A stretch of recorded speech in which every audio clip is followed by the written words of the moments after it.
प्रेमिका में प्रेम चलत रहे। प्रेमिका बार बार पूछे कहो जानू हमके कम मानल का।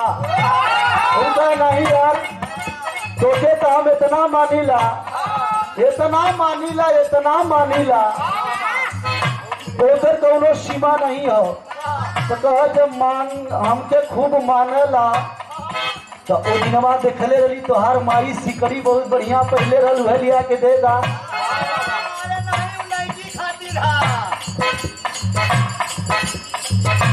लड़का सरवा प्रेम के भूत में इतना पागल रहल, माई के सिकड़ी छोड़ा के ले जाके दे दे। कहे और सुनबो कितना मानीला, तो का बतौले भाई हम तो कितना मानीला।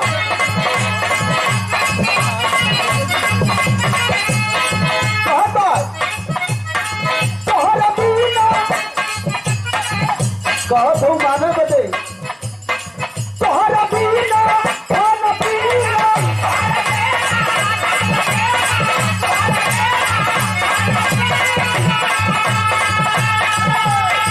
तोहरा पीना खाना पीना लगल तोरे के सार हो। एको हम हमारी हमारी जान पीना तो हम हमारी हमारी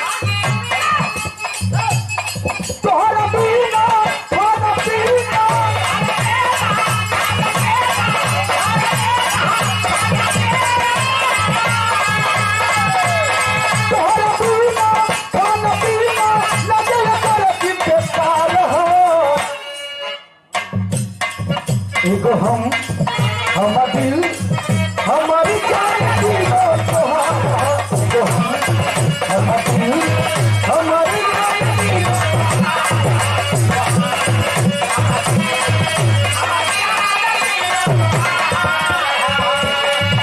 अच्छा रजनीगंधा जी तो मंच पर ही ना आई, कभी कभी छोटा रिचार्ज के भी सामने जल्दी आ जाती थी सरकार। लेकिन तबले ललकेश भैया तो ही हमारा जान हुआ, तो ही हमारा फिर खड़ा हुआ। हम माना थे लेकिन ये मत सोचा कि हम दही जान के चुनना खा, खाली वही और रजा खाई तो मलैया खा। अरे जब से देखले पानी गोरी तोहरा चाल जवानी हो।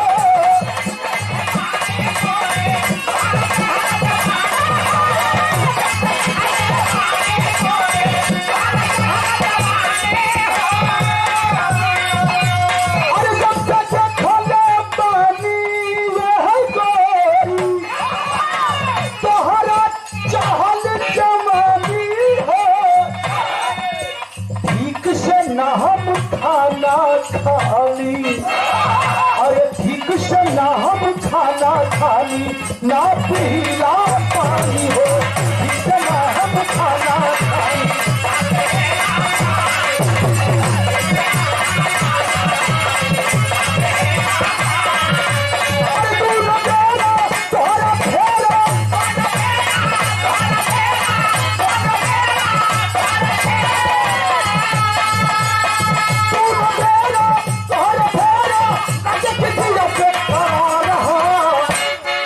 एको हम हमारा दिल हमारी जान एको हम हमारा दिल हमारी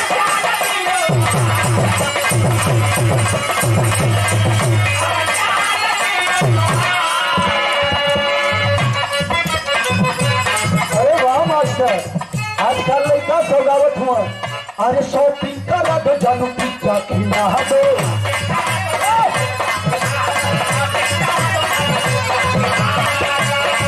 अरे प्यार की निशानी है कि चल बनवा दो।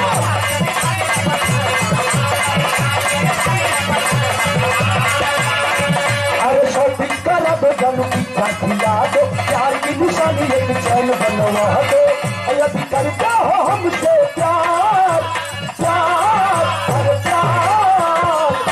सुन भैया, अरे आजकल के लाई जिनके फेरा में जल परी हो, आजकल के लाई जिनके फेरा में जल परी हो, आजकल का लई उड़न का फैशन का बिगाड़ी उनको